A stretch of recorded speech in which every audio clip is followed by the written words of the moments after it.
Pasikat pa lang.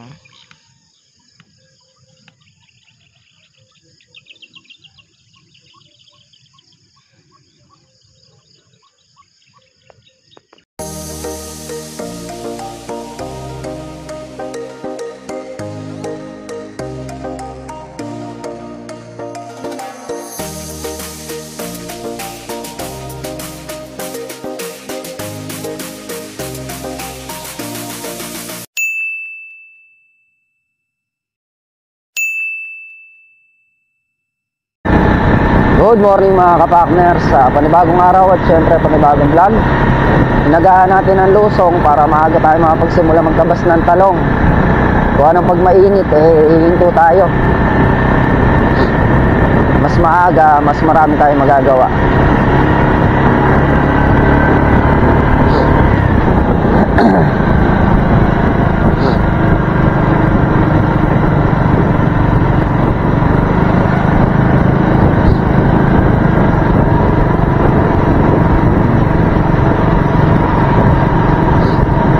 Inilawan natin sila atang gawa ng flashlight lang yung ilaw madilim.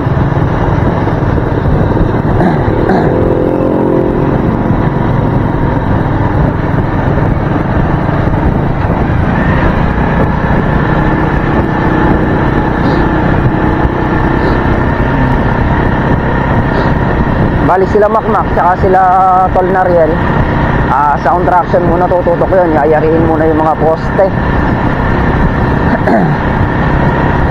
Doon muna sila tututok. Siguro pagkayari nun, saka na lang natin patutulungin sa talong. Kailangan kasi maigayak na namin lahat, pati balag.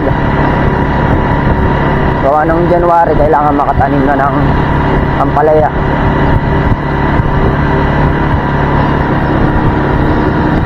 Pero kung kumpleto naman yung gamit, kung darating agad yung mga buhong in order nila katrops tsaka yung kawayan, sa 2 linggo siguro baka madali namin maitayo yung mga balag. A few moments later. Yan mga kapartner, at medyo maliwanag na nga. Magkakape lang tayo. Pagkakape, start na tayo magtabas-tabas dito para habang maaga marami tayong matrabaho. Kaya inagahan namin ng lusong. At mga kay Mrs. Kapartner, kailangan maaga akong makalusong para makapagtabas ng maaga. Kasi pag mainit, hindi ka na makapagpuspos ng tabas dyan. Kung makulimlim sana maghapon, okay lang. Makakarami tayo kapag kaganyang kaaga. Hindi katulad kahapon, medyo mainit, kaya konti lang din yung natabas natin.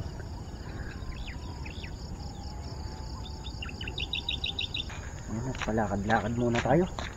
Lakad may kasamang konting takbo, may konting jogging. Parang kinakapos sa trabaho, nag-exercise pa.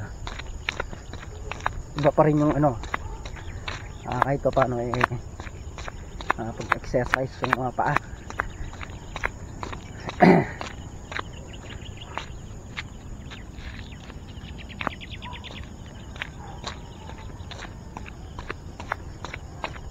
Dati nung mataba ako mga kapartner, jogging kami ni Miss Kapartner pag umaga. Mataba kasi ito, medyo hingalin. Buti nga ngayon kahit paano nawala. Hindi na katulad dati.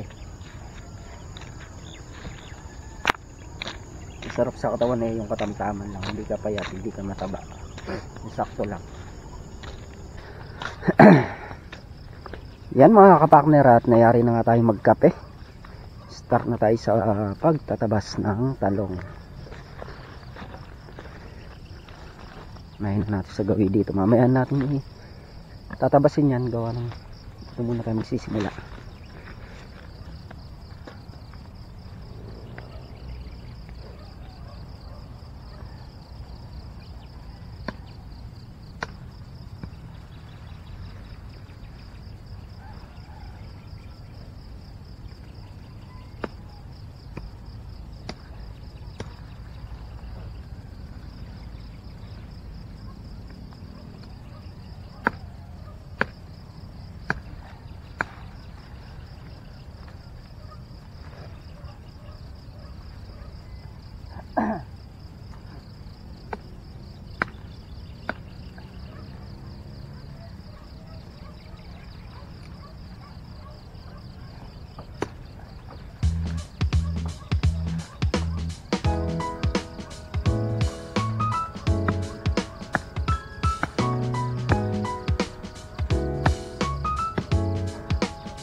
ayan mga kapakner, at goodbye talong na nga. Panibagong ano naman tanim. Sayang nga naman yung lupa. Ayan.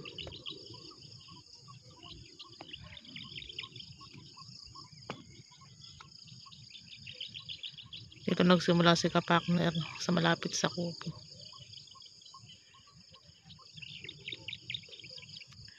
Time check tayo. 6:30 ng umaga. Ayan.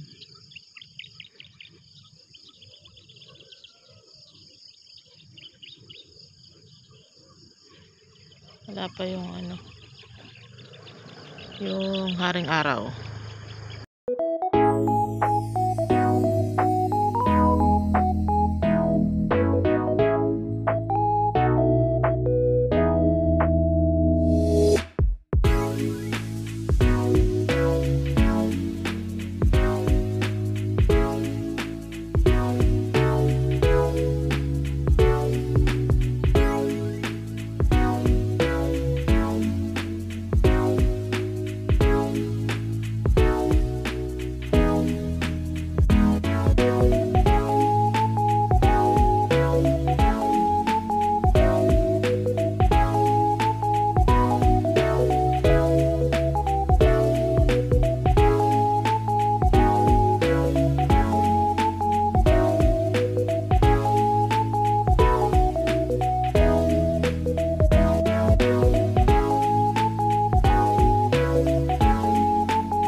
Ang gaganda ng kalamansi dito na eh.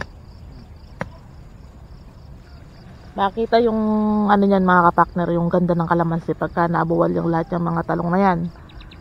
Ang ganda ng kalamansi dyan, lalaki ng ganda.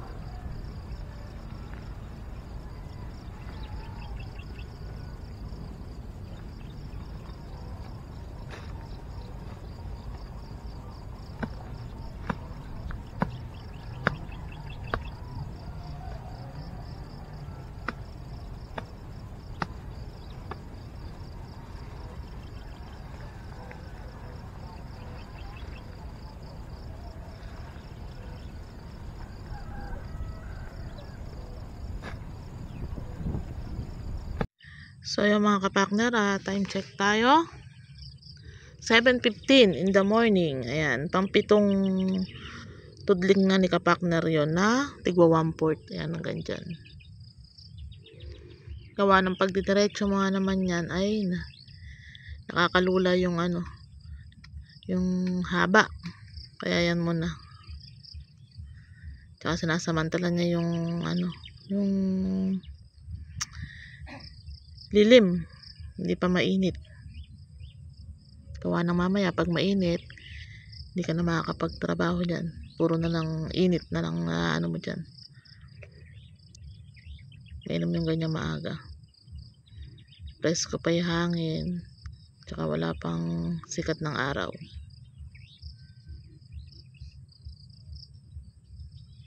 Oy, nakakuha ka atang talong na matino. Sige, ipunin mo lang. Ako. Sige, lagay mo dyan, kukuhanin ko. May nakita siyang talong na matino. kinukuha niya. Pero halos lahat talaga, karamihan butas. Pati yung ultimo, yung kapupusit pa lang sa sa bulaklak, may butas na talaga. Puntahan natin siya, kunin natin yung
yung mga kapakner, at nakapagtabas na tayong landayos at igwa 1/4.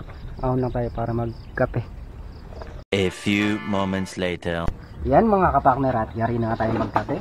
oh. Start na ulit tayo sa pagtatabas, mga nanabas. Yan mga kapakner, at luto na tayo ng pananghalian.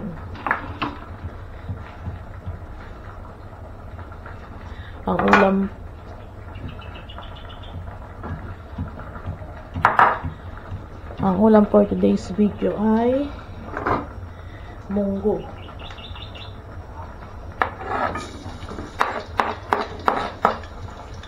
So hugan natin ng mga kapakner, ng galunggong.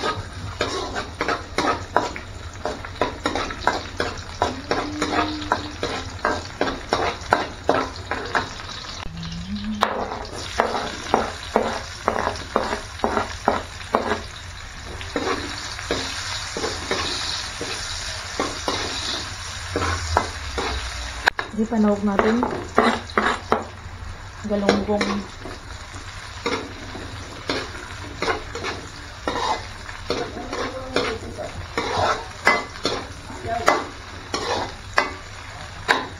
Lagyan natin ng patis.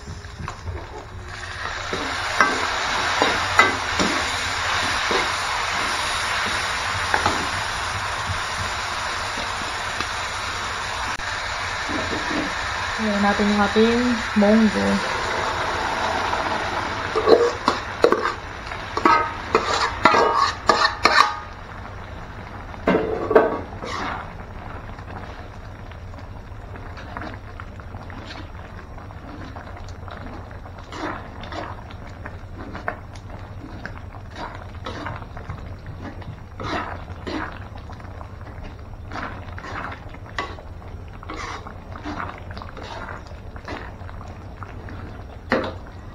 Lalagyan natin siya ng usbong ng sampalok.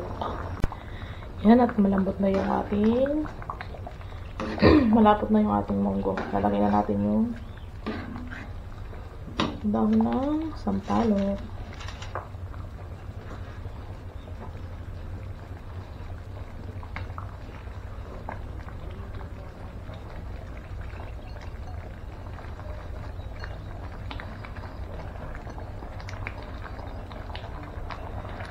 Pampaasim.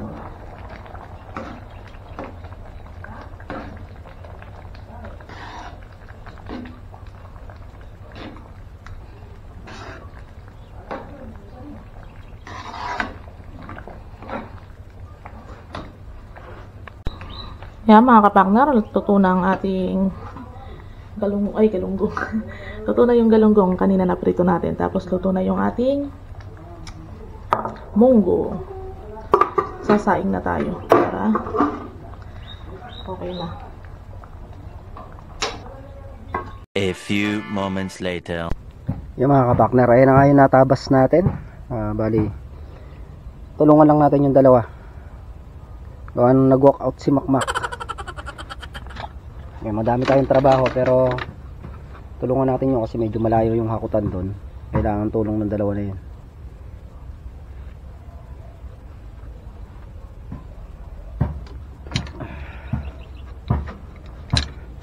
Ito muna tayo sa pagtatabas.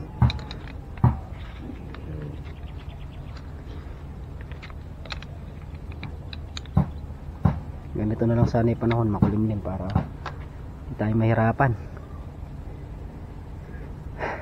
Ay,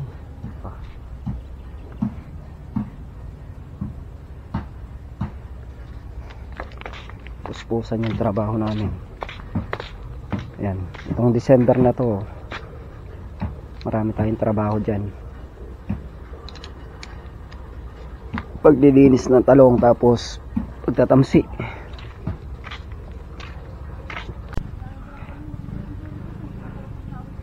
Yan mga kapakner, at naigyak namin yung mga buhangin, simento.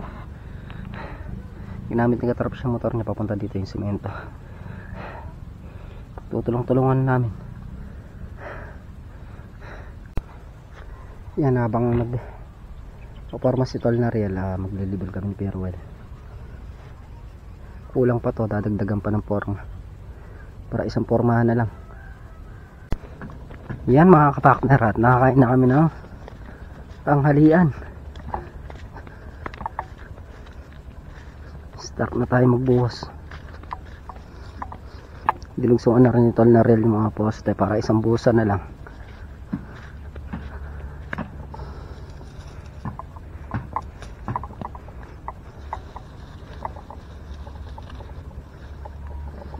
Dito tayo dumaan sa may balag para yung mga nakasabit na bunga maibaba.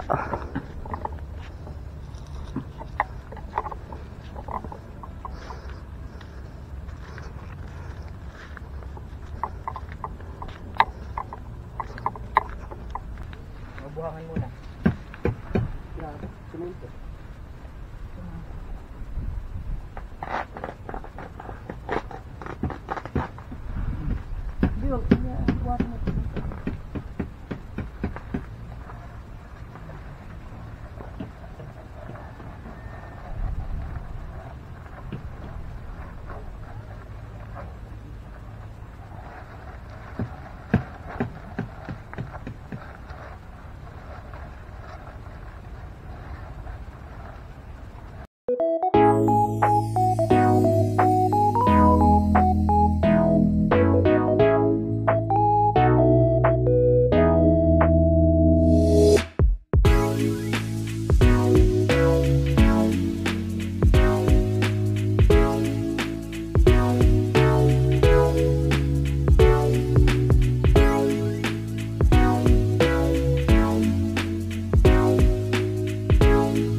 mga partner, at nabuhusan na nga namin itong dalawang poste. Isang poste na lang, isang tabi saging sa dulo, malapit sa may ampalay nangyayaring tayo.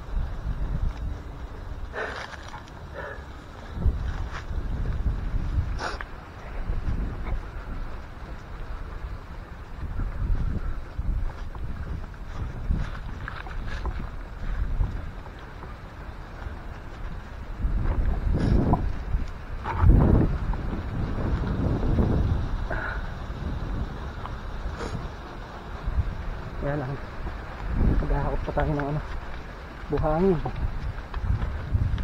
Walang stock na buhangin dito. Graba lang muna dito.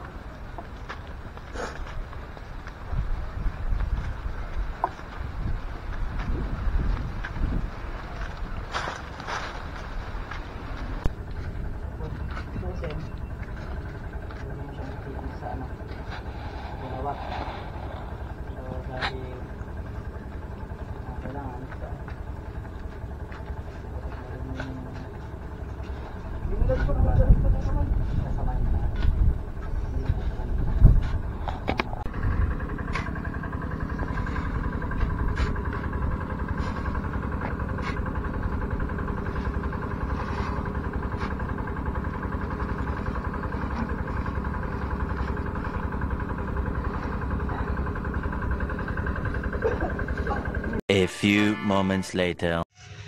Yan mga kapartner, at nayari na nga namin buhusan yung mga poste. Ayan, at kaninang maaga nga inagahan ko talaga yung lusong para makapagtabas pa tayo ng talong. Nahinto nga lang tayo gawa ng Sakto naman. Tinoyo, nag-walk out. gawa ng si Mr. Right ay nag Mr. Left. Kaya pinasukan natin yung contraction. Alas kaya yari lang din natin mga kapartner. Malayo kasi yung mga gamit. Nahakot pa namin dito sa harap, tapos dadalhin pa doon, kaya medyo matagal buhusan. Tapos isang buhusan ang ginawa namin, hindi na siya dudugsungan. Kumbaga dinugsungan na rin ito na real kanina para isang buhos na lang mayari na. Yan ang nandito na lang ngayon kami ni Mrs. Kapartner, si Paring Carlo. Papatubig si Paring Carlo. At yan mga kapartner, yan nga yung nagawa natin ngayong araw. Muli thank you po sa suporta, tiwala sa channel namin. Lagi po mag-iingatan lahat, and God bless. Bye bye.